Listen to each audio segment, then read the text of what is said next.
Hey guys, it's Rob here. I'm not even gonna bother sugarcoating it. You guys know why this location is being talked about right now. They're going to be the only location that ends up keeping the animatronics, even after receiving 2.0. While this is great, there's quite a bit of history to be discussed about this location, including what made this location special prior to the remodel. Thanks to all of these people for requesting this location. As usual, I've gathered information from multiple different sources, which I will be linking in the description. I've been hearing that the subscribe button will do something cool if you say subscribe in a video. So here goes nothing. Subscribe if you haven't already, as in the next Chuck E. Cheese video, we'll be covering a former 3-stage location, which actually didn't get rid of their 3-stage that long ago. Anyways, let's get into the history of Chuck E. Cheese in Northridge, California. Okay, so basically a Mexican governor named Pio Pico sold land, including the Northridge area, to Eulogio de Salas. Sorry if I butchered that name. And a few years later, the land was split up and the area that would become Northridge was named Hawk Ranch. Tracks were laid in the area in 1908, and Hawk Ranch was sold for subdivision in 1910 and renamed Zela. It was renamed to North Los Angeles in 1929 and then renamed to Northridge Village in 1938. Yeah, they went through a lot of names. The area isn't actually a city or even a town, but instead a neighborhood within Los Angeles, which I didn't know.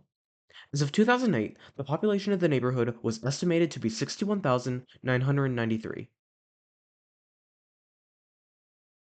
The 8425 Reseda Boulevard location, which is the only location to have opened in the area, opened in September of 1981, not 1983 like Chuck E. Cheese themselves claim, as a Chuck E. Cheese's Pizza Time Theater. They opened with the balcony stage, likely having Harmony Howlett upon opening. They also had Dolly Dimples and the King, though I'm unsure when they were installed. Likely Dolly was there upon opening, and the King may have been as well. Anyways, we have a couple photos from the Pizza Time Theater era, showing off Dolly Dimples and the Chucky walk around. We actually have one video from 1988 showing this location as a Pizza Time Theater, though very little of the stage is shown. We do get to see the exterior, as well as the rides, the ball pit, some of the arcade games, and other oddities, such as this train ride. In the late 80s, this location received the 1988 remodel, which removed the remains of this location being a Pizza Time Theater and also had the location receiving a C stage. Unfortunately, no photos or videos exist of this location with the 1988 remodel.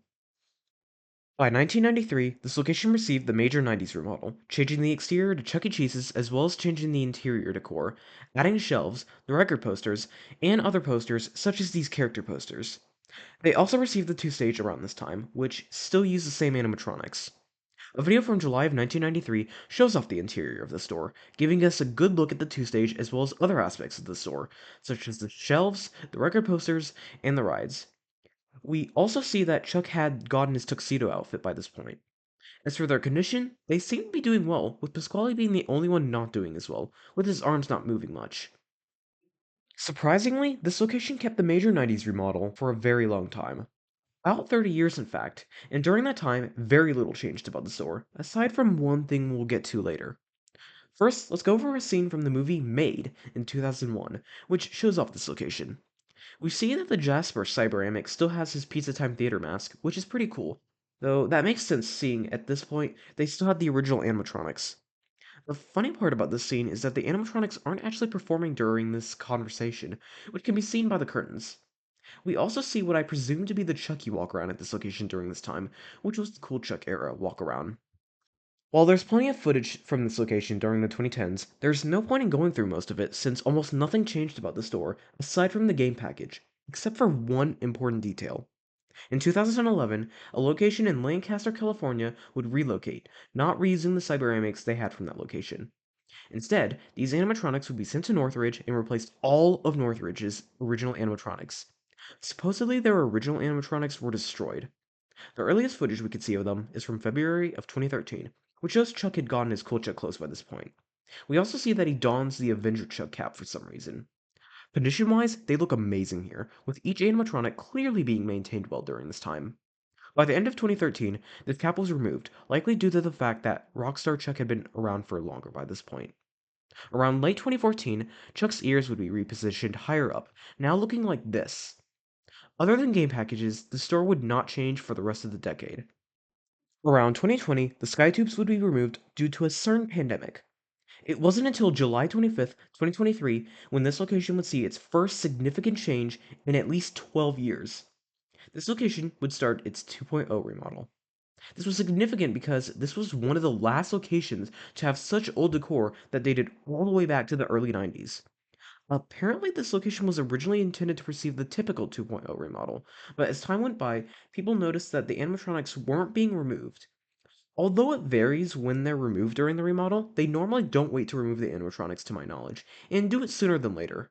Still, that wasn't the only sign of something being different. As decor such as the parody award posters were removed, they could be found behind one of the arcade games in the store, being covered up. Needless to say, it was odd what was happening at this store. In August of 2023, the dance floor would be installed, but the two-stage remained intact.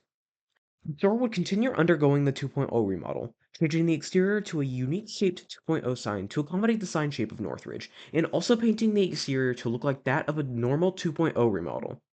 Even the 2.0 posters would be put up, and the older decor would either be sent to the Showbiz Pizza Time distribution center or destroyed. By the time the remodel was finished, with the video wall being installed in September of 2023 and the rest of the store being remodeled to 2.0 by October of 2023, both the two-stage and the shelves remained, except for the Chuck statues, which were removed.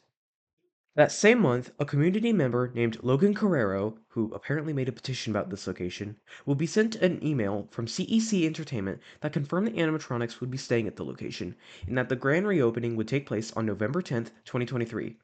Chuck's clothes would also be changed from Cool Chuck attire to Rockstar Chuck attire on October 26th, 2023.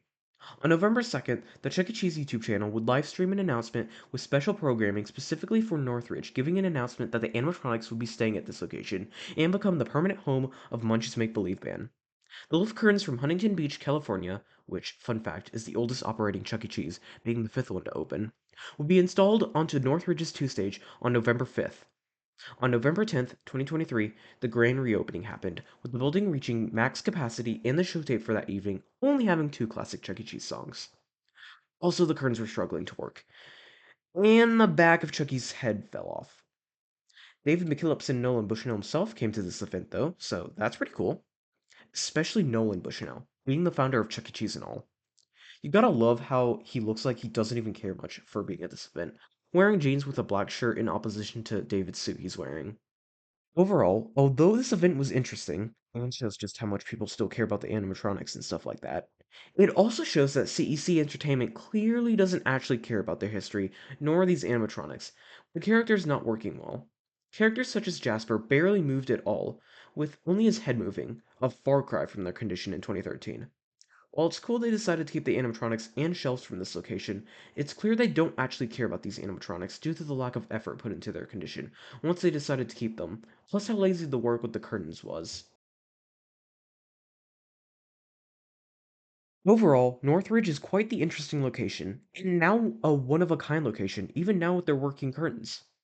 Being a Pizza Time theater turned into a 90s location that remained up into this year, and then becoming the first 2.0 remodel to keep the animatronics, this location is truly one of a kind, and even without the aspect of them keeping the animatronics with the remodel, being stuck with the 90s remodel up to this year is something that was very cool to see. Thank you guys for watching this video. This location is definitely one of the most unique, simply for being truly stuck in the 90s with its artwork and remodel, but even after getting the 2.0 remodel, they then kept the animatronics, which is quite interesting. My next video will be covering the history of Showbiz Pizza Place and Chuck E. Cheese in West Des Moines, Iowa, which has a location which formerly had a three-stage, but removed it not that long ago. If you're interested in seeing that, make sure to subscribe and ring the notification bell so you're notified when that drops. Anyways, I'll see you guys in the next video.